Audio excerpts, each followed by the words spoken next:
All right. Oh, yes. Yes, once again. Again. Again. Again. It is I, your host, PoGokeRo, with yet another exciting, amazing, enlightening episode of Redstone Lapis Lazuli. It is I again. Wait. There it is, your host. Hello. Good morning. Game. Yes.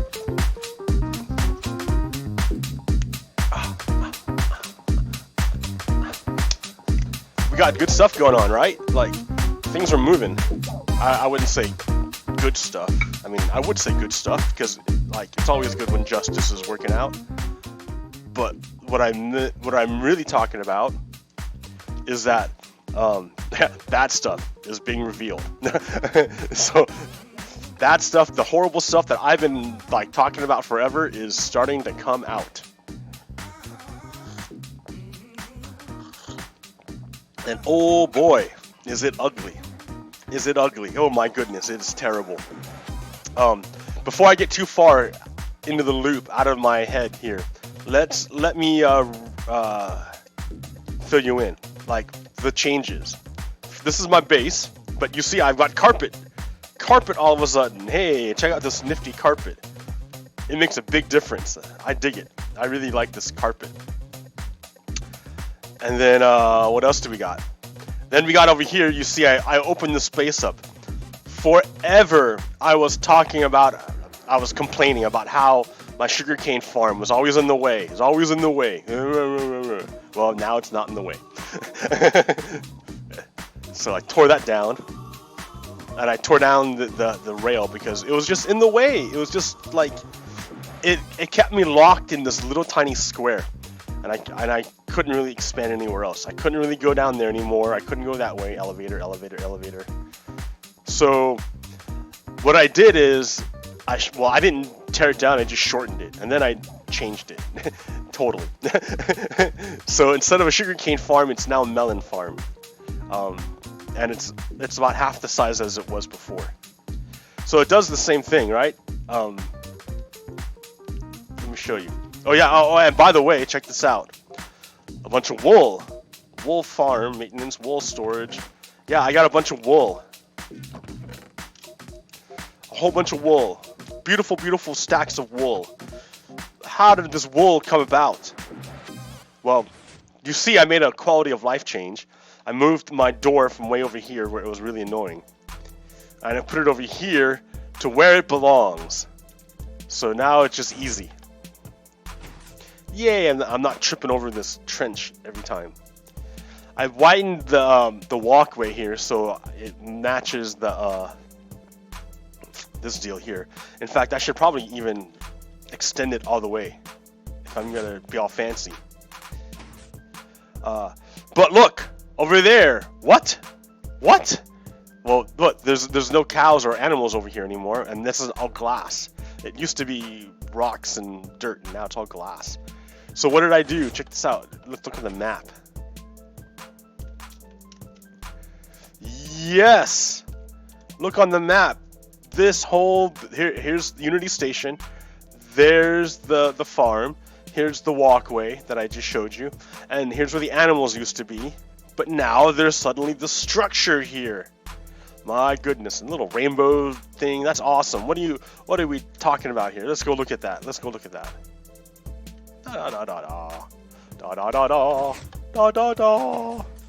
And look, we have this little fly kind of structure here, the sculpture, the Spotted Lantern Wool Farm. Ta-da! Ooh, the Spotted Lantern Wool Farm. Let's go look at it. Ta-da! Oh, and there's our rainbow. Nice. It's like a rainbow stream. It's surrounded by the void of space. Ah, neat. And we have all our sheep. So yeah, this is your basic sheep wool farm. It's real simple. That's a dispenser that spits out. Do I have a doorway back here so I can show you? No. I think I was making one. Yeah. So under these dispensers, let me go over here.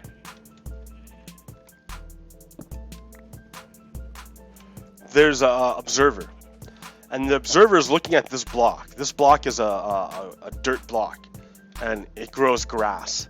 When the block changes and grass grows, the observer fires off a signal to this block back here that powers this block. That block in turn turns on that redstone right there, that redstone blob. Dope. I knew I blocked it. Damn it. Ah! Here, cart. There. Get out of the way.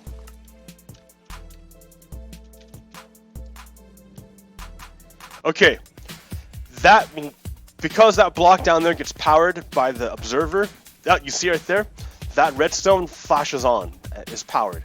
When that redstone is powered, that power is this dispenser here. And in this dispenser are a bunch of shears, which fire off and shear the sheep. Because when the sheep eat the grass, their wool grows back. So yeah, then the wool then is sheared off the sheep and falls to the ground like that. And then underneath I have that cart going back and forth. And that cart with the minecart on it picks up through the dirt. It's like magic. It'll pick it up through the dirt because it's a hopper minecart. So there's the wool, and they got picked up. So here, let's go look at where it got picked up. Go into the maintenance here. Wolf farm maintenance. That's this minecart going back and forth. That's all it's doing. Is it picks up the wool, it hits the end of the wall, and then goes back.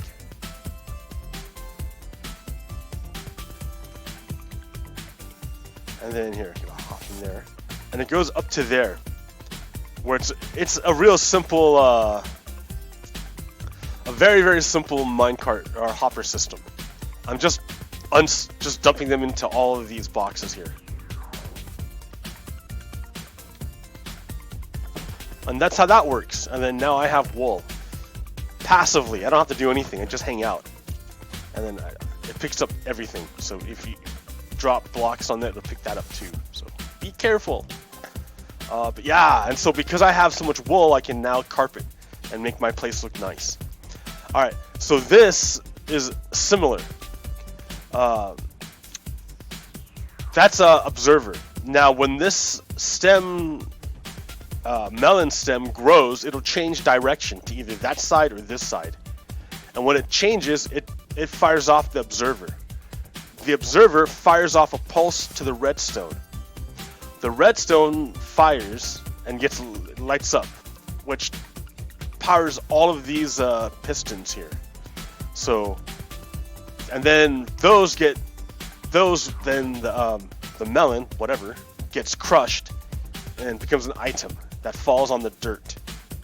And then under the dirt, I have a hopper minecart to pick up through the dirt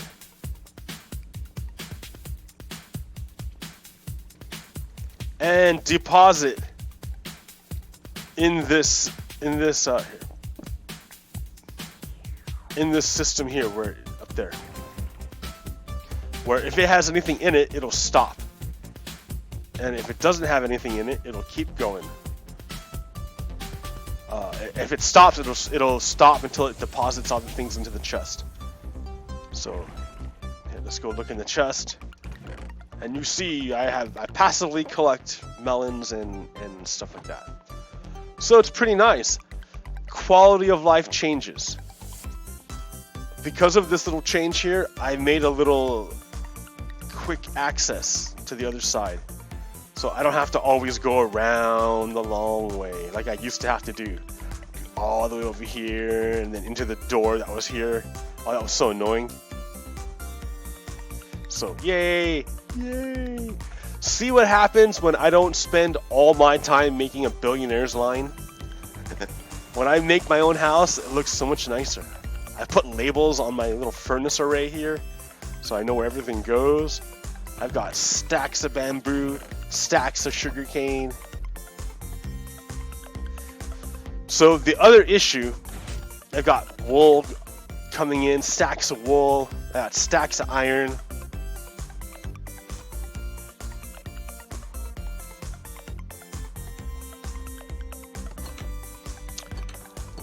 I got, if I come over here to my farm, I got ridiculous numbers of carrots.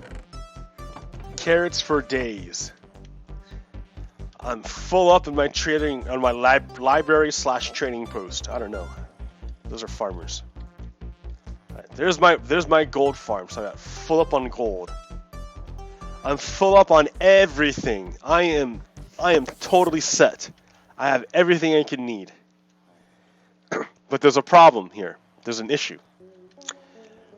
My issue is when I come down here to the unemployment line, I have a stupid number of unemployed guys just hanging out. It's getting to be a little bit ridiculous, like too much. It's getting to be too much. So I'm thinking, you know what, with all these guys that are just hanging out here, they need something to do. I'm gonna need to go make a colony. I have to go like start a new city somewhere. So I think that's gonna be my next project. Now that after my quality of life changes. Oh, wait. What else? There's this dude here who's been like not cured forever. Let me go cure him. Need a golden apple.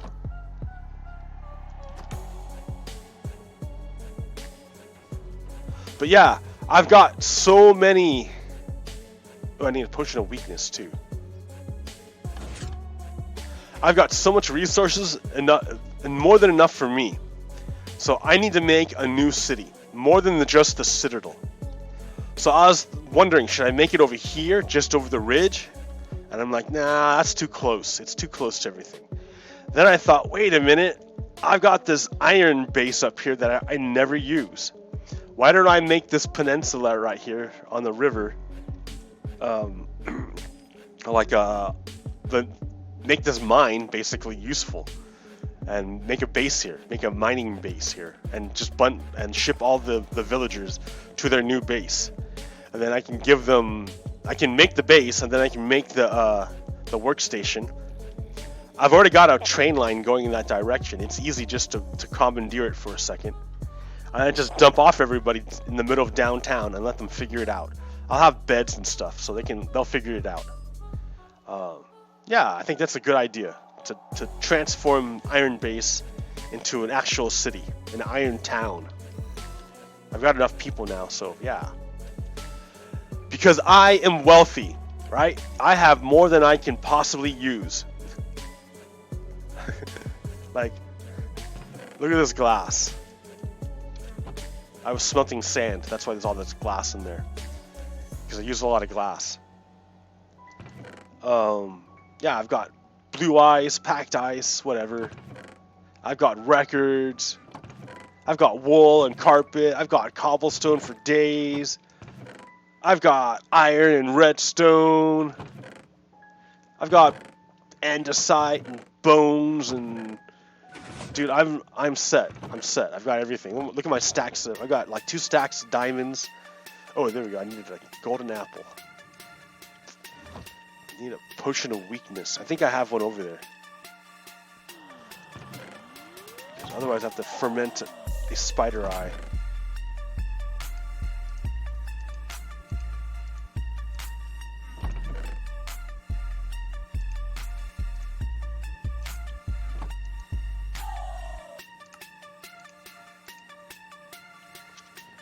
So, potion of weakness is nether wart,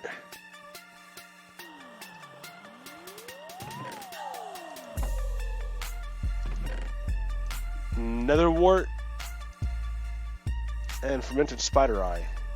Oh, then I need a splash potion.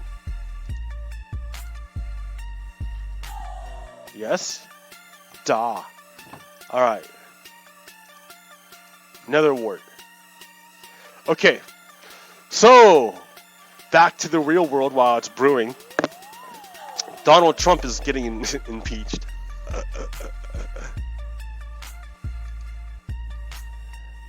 Turn this down a little bit. Donald Trump is getting impeached.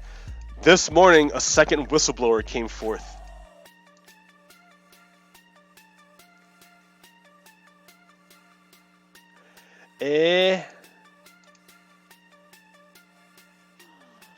Okay, wait a minute.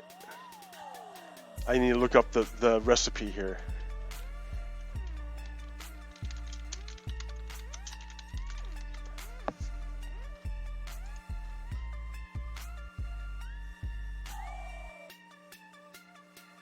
Oh, you don't need nether wart.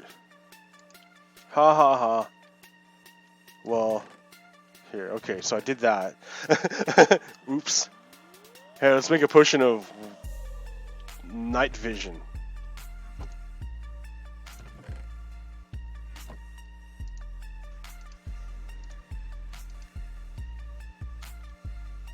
Because night vision is always fun.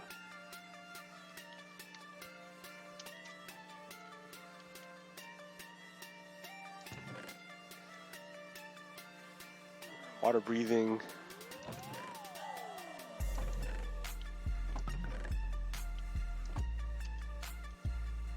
Night vision, and then I wanted to extend it, but you know what? Hey, I don't need you. I don't even need this right now.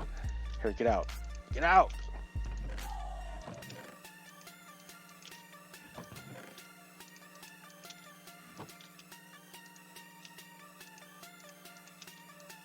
There. So I don't need anything. Just a fermented spider eye. Nice.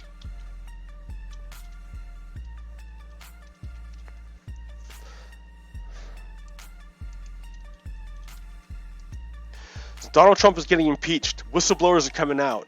But the funny thing is that if you've been paying attention, none of this is new.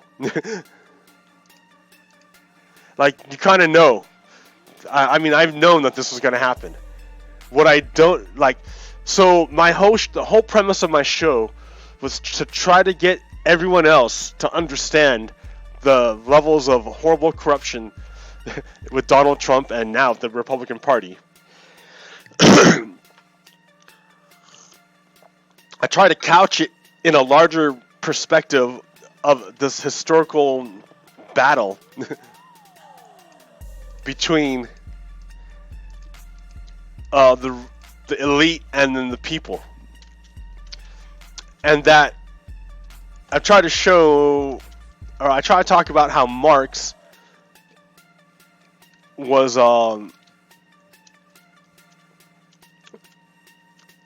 saying that we had to go through each stage because you had to gain the society had to gain the consciousness necessary, and the productive forces had to be developed so that it would work. All right.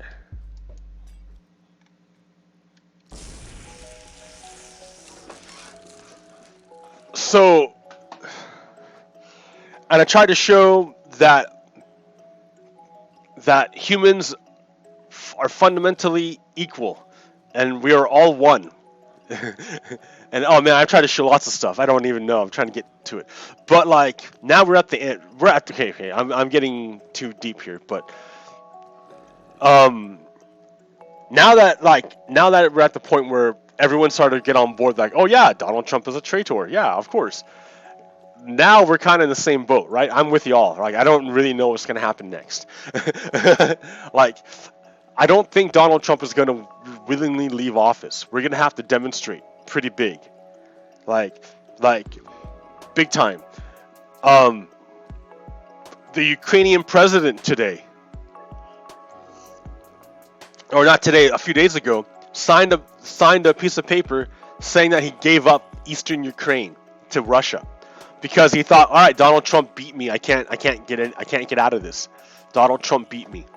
Well, Donald Trump allied with Putin. They beat me. because they hit me from both sides. Like, Ukrainians were hoping for American support, but Donald Trump intercepted it for the Russians. So he's like, damn, all right, I gotta give up. Sorry, guys. So he signed a piece of paper saying that he's gonna give up Eastern Ukraine to Russia.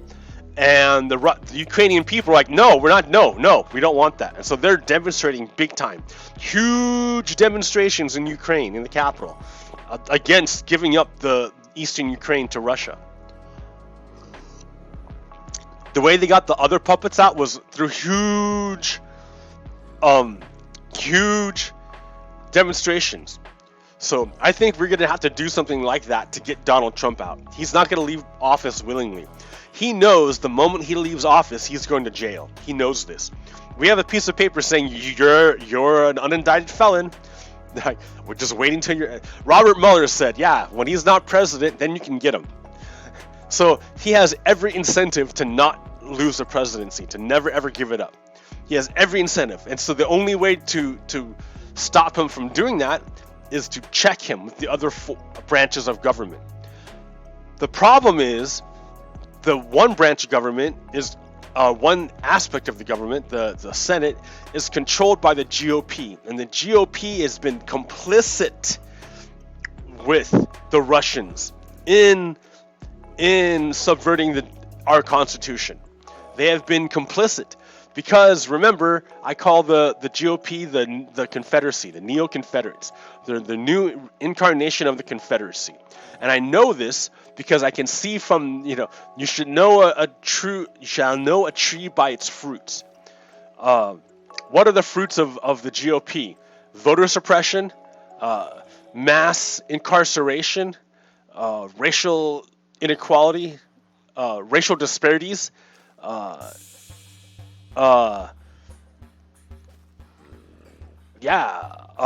patriarchy, racism, evangelicalism, like religious fundamentalism.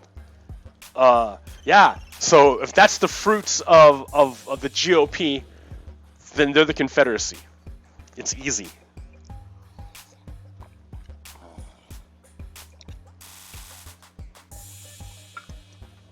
So yeah, Donald Trump ought to be out of power, but for the GOP, they're protecting him. Okay, so then we go over to the House, and we're like, all right, well, the problem there is that half of the Democrats are controlled by moneyed interests.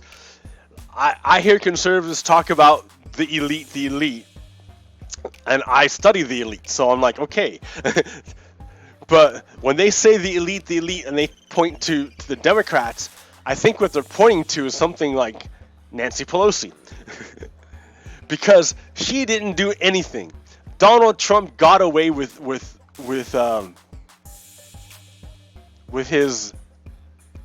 his crime. He got away with it. Robert Mueller wrote a report, and the report was an impeachment referral. Nancy Pelosi read it and said, well, I'm not going to do it. So he got away with it. Hey, there's our villager. What's up, dude? What's up, homeboy? He has no job yet, but when I give him a job, it'll be great.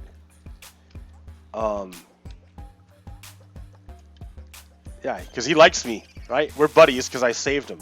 So when I give him a job, it's gonna be like, what's it called? I'll get a great deal. Let me go upstairs and get stuff. So what do I need? Tools? Weapons? Nothing, dude. I don't need anything.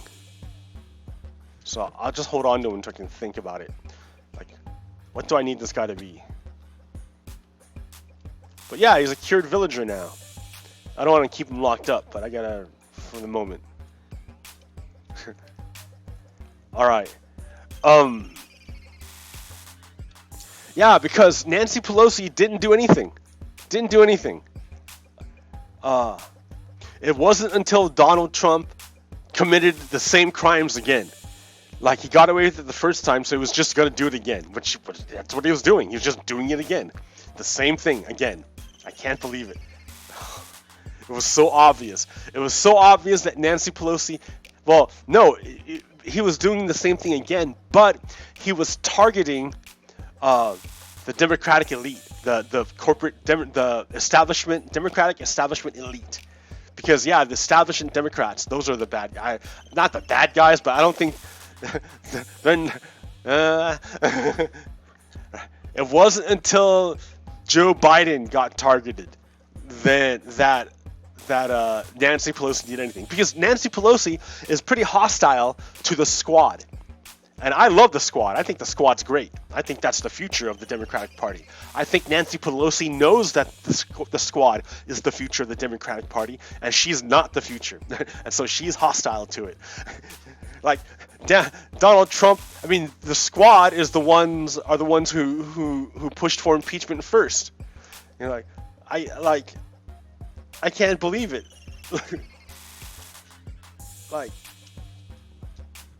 Yeah, I don't know. I mean, I don't want to question Nancy. Well, I guess I am questioning Nancy Pelosi's leadership because she waited so long. There are so many other things. Why did you wait for this to be the one? I don't get it. Look how much damage was done by waiting. And like because the longer he's in power, the worse it's going to be to get him out.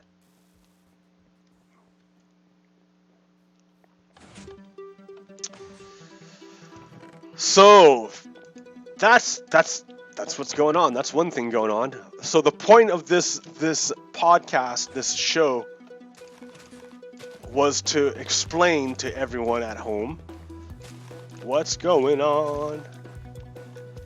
And now that I hope everyone's on the same page, but I'm not sure because Fox News is propaganda. And they are saying totally opposite.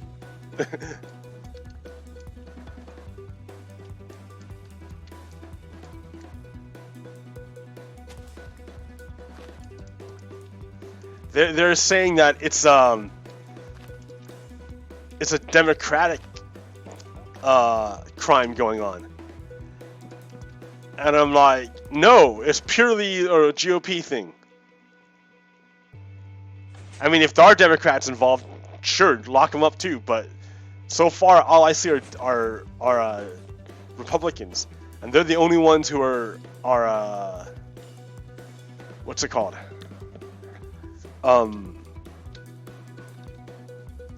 Obstructing the investigation.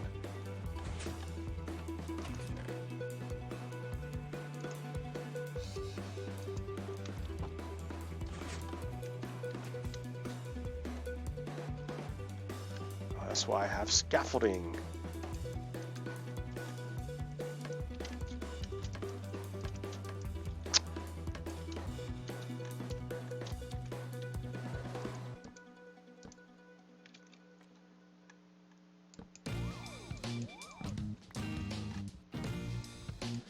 Because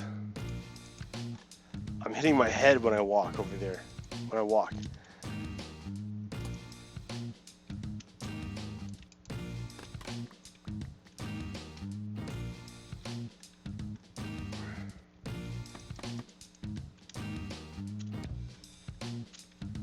Dope.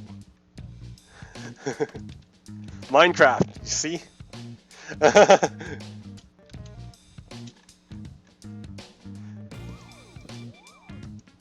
The world's so crazy. It's just so crazy. I can't handle it. So yeah. A little Minecraft on Sundays. Look at that. Look at that. See, look at it. And it's just nicer. You fix things. Things get fixed. Things get fixed. That's what makes Minecraft satisfying. Is that things are fixed. Things that are broken or that annoy you, you can fix. Yeah, now I'm not hitting my head on it. Yeah. Alright, these two I've got to fix, but...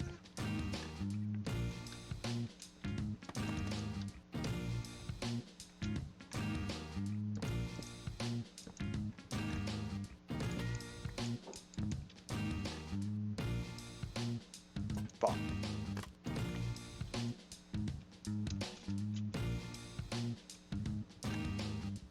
It's already up there. Hey.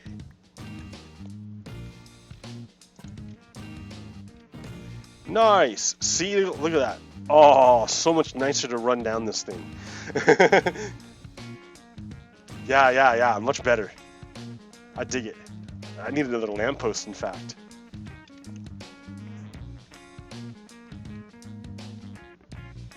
Like, over here? I don't know. Yeah, way better. Because that was getting annoying. It was like, oh, hitting my head.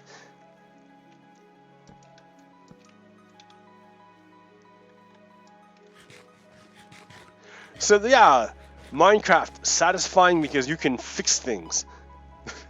Wait, it's fixed. It's so nice. Look at this, and it just flows into my house, so nice. And then look at that, I can just flow around, so nice. But I don't even have to flow around if I don't want to. I can go down or over. Oh, 3 dimensions, so nice.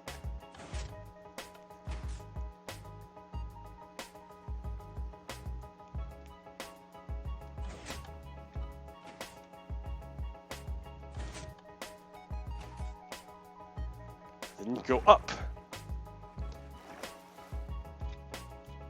to my beautiful, beautiful train station. Beautiful train station. Desert Savannah line, Billionaire's line of injustice. So unjust. It would take my whole, not my whole show, but it would take a lot of my show to take that line. So, alright, here's the thing I'm concerned about, or not concerned about. Another thing I want to fix, that I'll get to eventually, is that thing up there. I've had that up there for a long time because it helps me to see where my base is when I take a boat out into the swamp. And it's cool, but it's ugly. And it doesn't really do anything other than like show the way. So I was thinking I should take the time and resources to do something with this.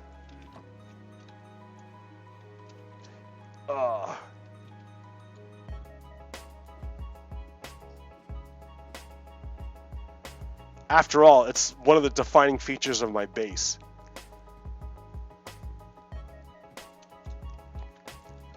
I mean, it's giant, it's huge, and it just sits here.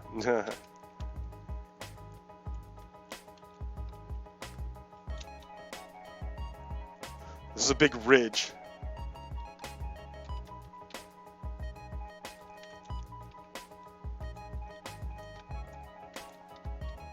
And then off the ridge is the swamp, where I built my base in the swamp.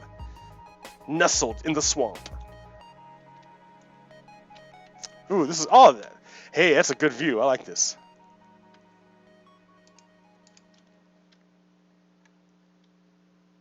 All right, I need some more coffee.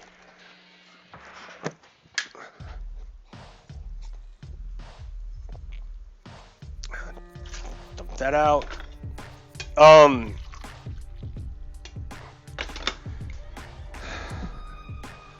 Okay. Something else I want to talk about. Oh wait, I gotta look up his name.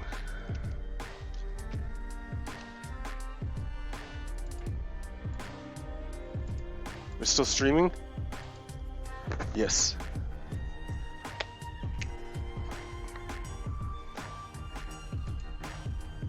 Profile. Joshua Brown.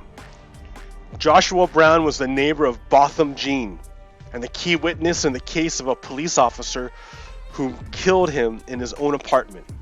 So, if you heard, recently there was so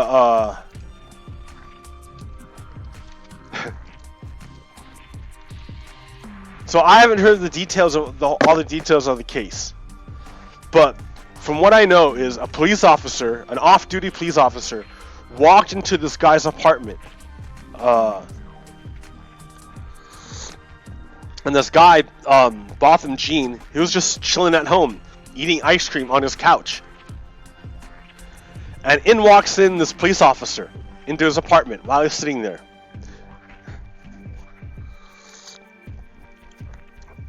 And they're neighbors. So he's like, "What are you doing?" Wait, I don't know what he says, but I'm sure he's like, "What the hell are you doing in my house? What are you doing? What are you just walking in here? What are you doing in my house?" And the police officer shot him in his own house, and he died. Botham Jean, he died because this police officer walked into his apartment and just shot him on his couch. All right. So Joshua Brown was another neighbor, and he heard this stuff going down. He didn't see anything. He just heard it going down. So the trial happened, and the police officer said, "Oh, I was tired. I thought I was in my own apartment, and I thought this guy was an intruder in my apartment, so I shot him." Which was kind of it's BS. It's bullshit. That's bullshit. That's bullshit. That's whatever. You're lying. And then, yeah. I guess Texas has this law that's the stand your ground law that says that legally allows you to murder people, which is stupid, but whatever. There it is. And they tried to see if that would apply, and like, no, it doesn't. So, anyways. So this police officer goes down, is found guilty of murder. And then now we find that Joshua Brown was a witness. He testified, "Yeah, I heard them. I heard them arguing. Yep, I heard them arguing. I heard them. And then I heard the gunshots." So he was a witness. And the other day at 10:30 at night, he was getting out of a car. Somebody shot him in the back. A couple shot him. And then drove away. So we don't know who did it, but Joshua Brown, who didn't do anything, all he did was say what he heard. That's all he did. He testified, and now he's dead.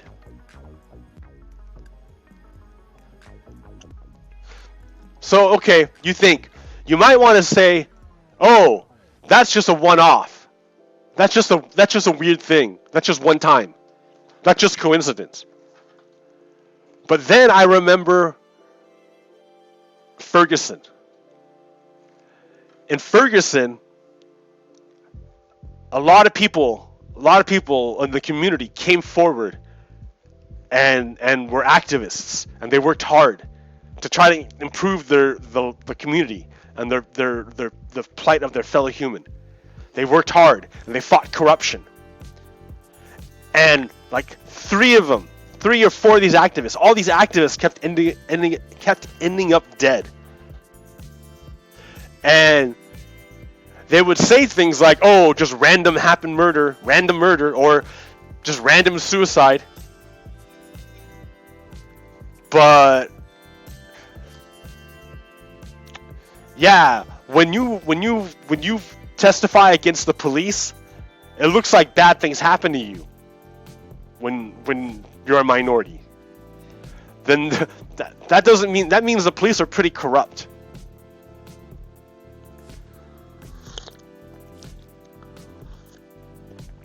I mean, I gotta just look at these people. Look at Joshua Brown. Look at Botham Jean.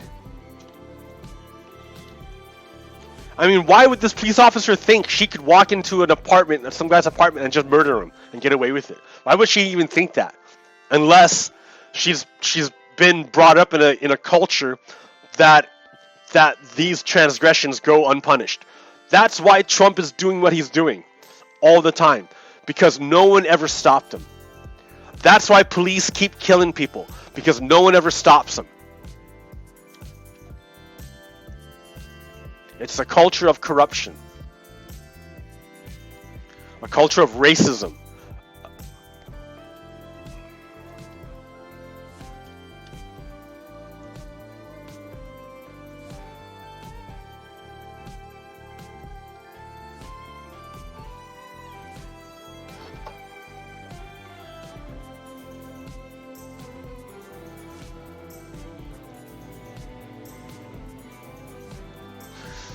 Um, yeah. Donald has moved more of because Donald is putting kids in prison, right, in cages, interning them is what he calls them, detaining them is what he calls it. Like the Nazis were just detaining the Jews.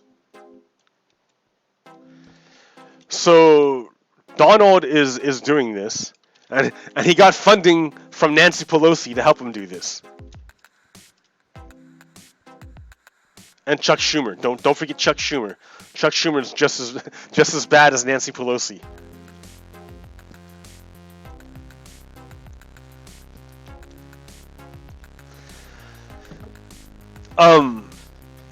Yeah, the companies, the U.S. government doesn't detain these kids.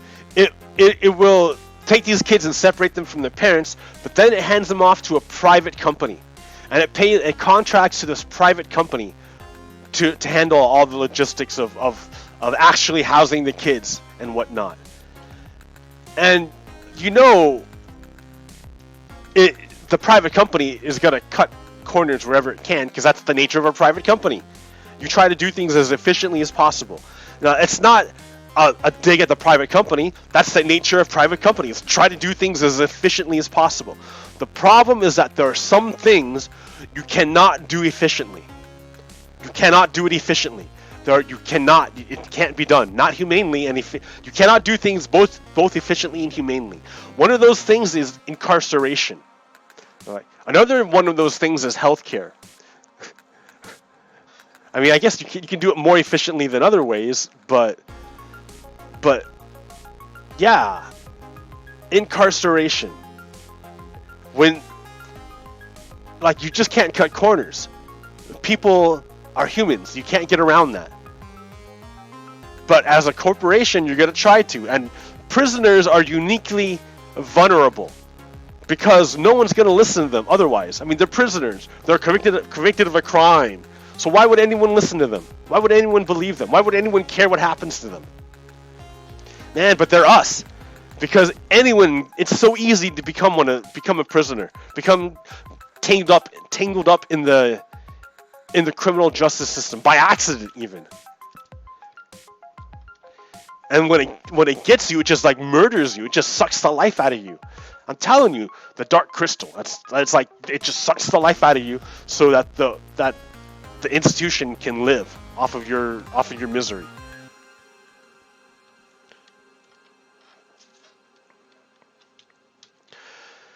So, okay, you see the Billionaires line and all these great works that I've done? You're like, where do all those blocks come from? This is done in survival. Like, it doesn't just come from nowhere. I have to dig them up. So, yeah, this is where it comes from. This was all solid rock, and I dug it out. That way.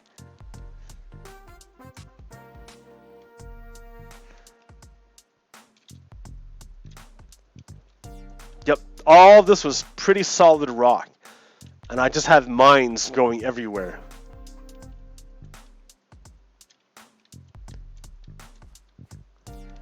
So yeah, if you watched some of my earlier streams, I had like the tiny little tunnel I'd run through to get to the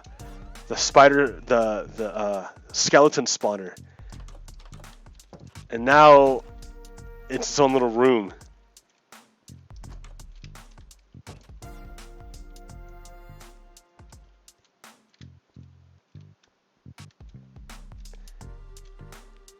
And up here is the Citadel. Down here is Y11. Oh yeah, where you get the diamonds. See? Diamond right here. Diamond over there.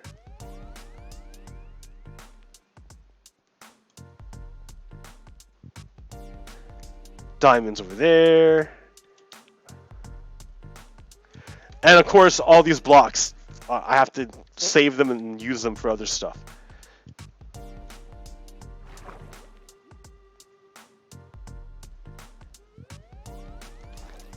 This game is all about the ramp up.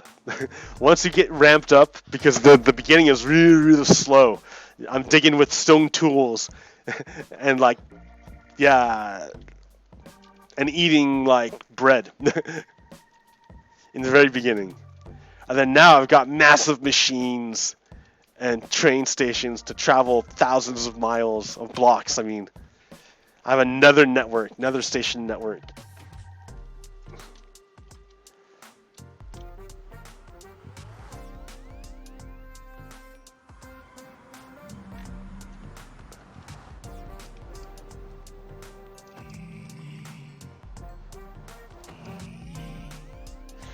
Train station!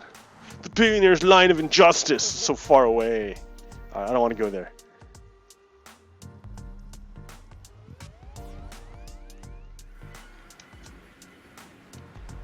Let's go check out the wool farm. Let's hang out here for a little while. Alright. No idea what I was talking about. HR 4820. Raise income caps for SSI beneficiaries. Yeah, I think it's a great idea. Right now, the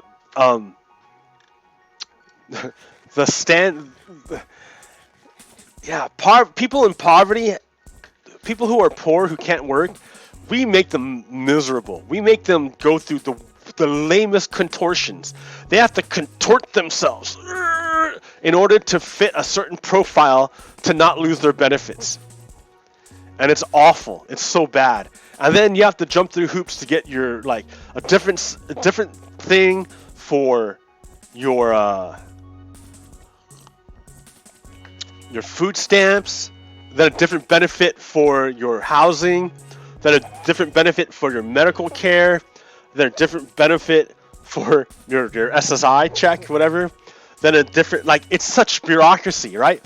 It's gigantic bureaucracy. So the human, the whoever, for whatever reason they can't work, maybe they retired, maybe they were born with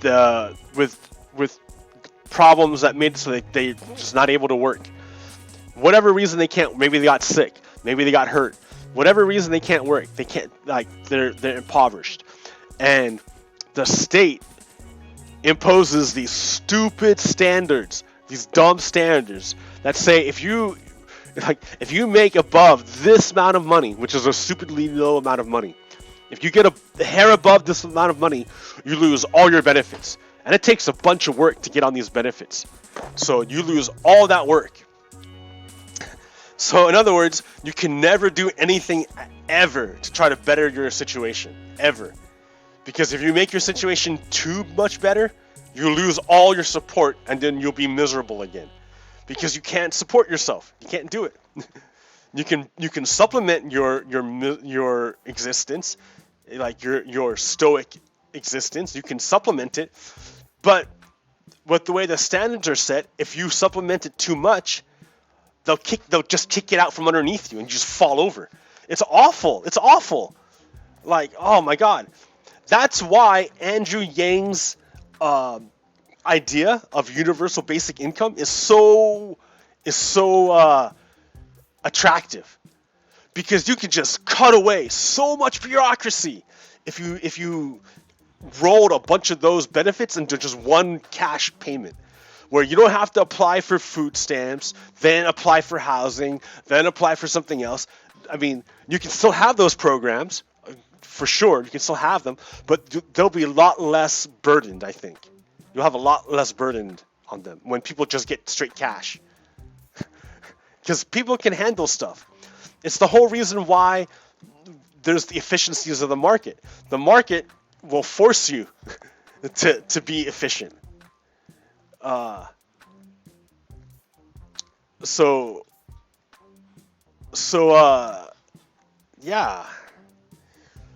So when you have bureaucracies and you make people contort into stupid positions in order to satisfy your arbitrary condition, then it's just a bunch of wasted energy for no benefit.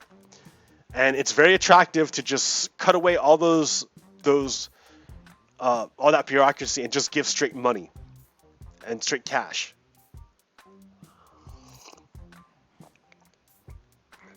Because really, think about it. What our house needs, we need a house. We need a house where we can all live together.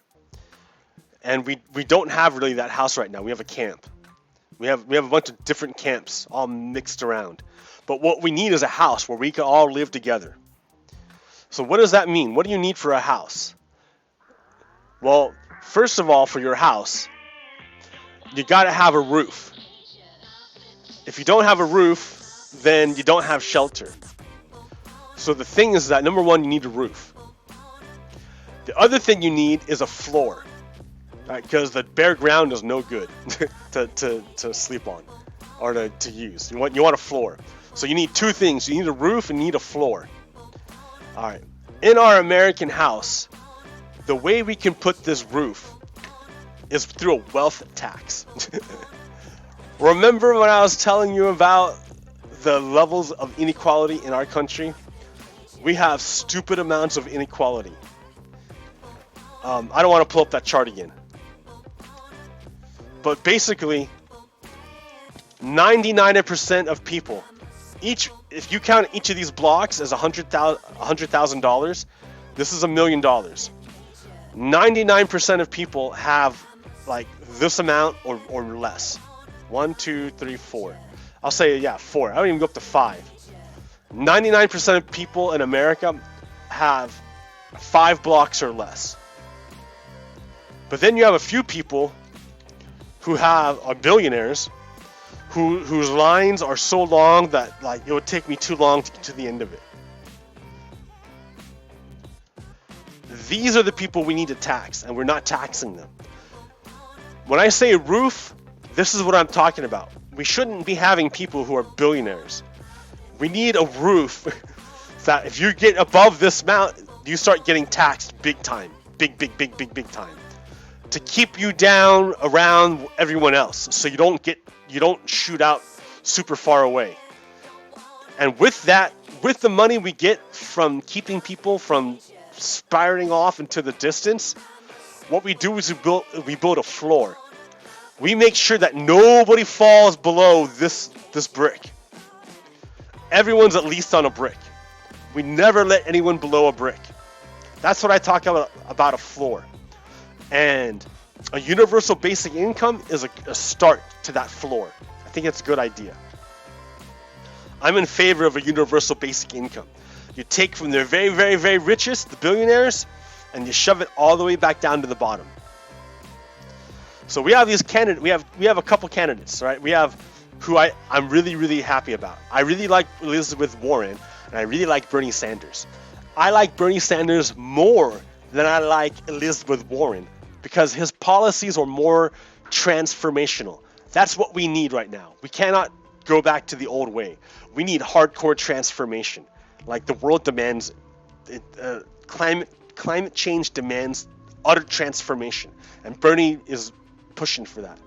Elizabeth Warren is reformation. She wants to reform everything, and which that's noble, right? It's a way of because when you say total transformation, who you scare are the oligarchs, the power holders, the people who've got a lot of power. They're like, oh, transformation means I lose power. Oh.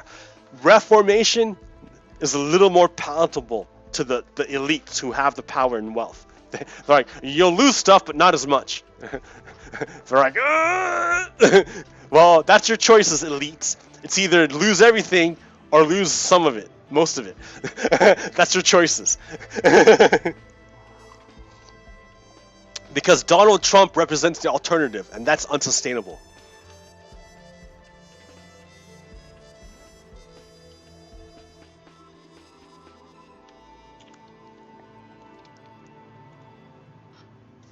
So yeah,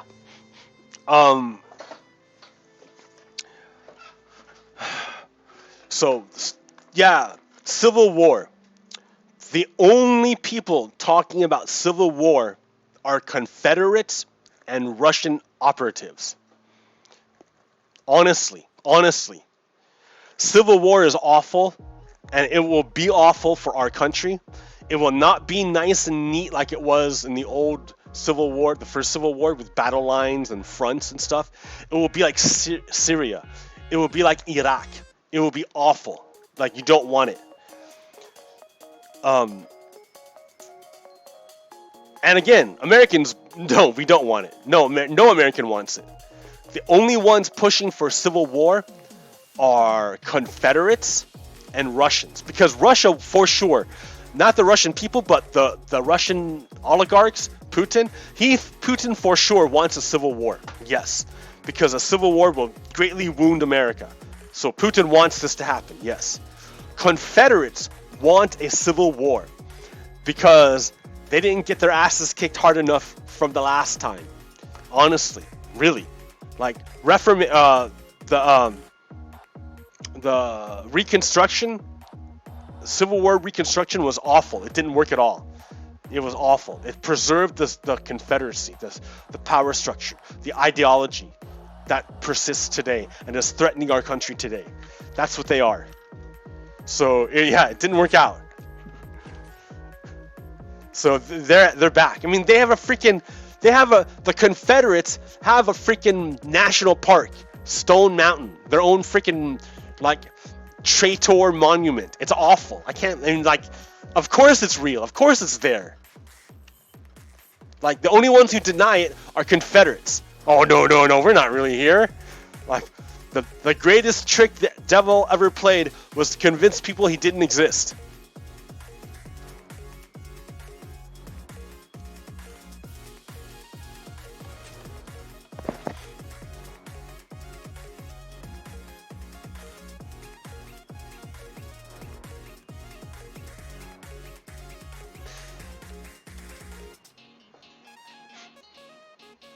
So yeah, it's gonna get worse.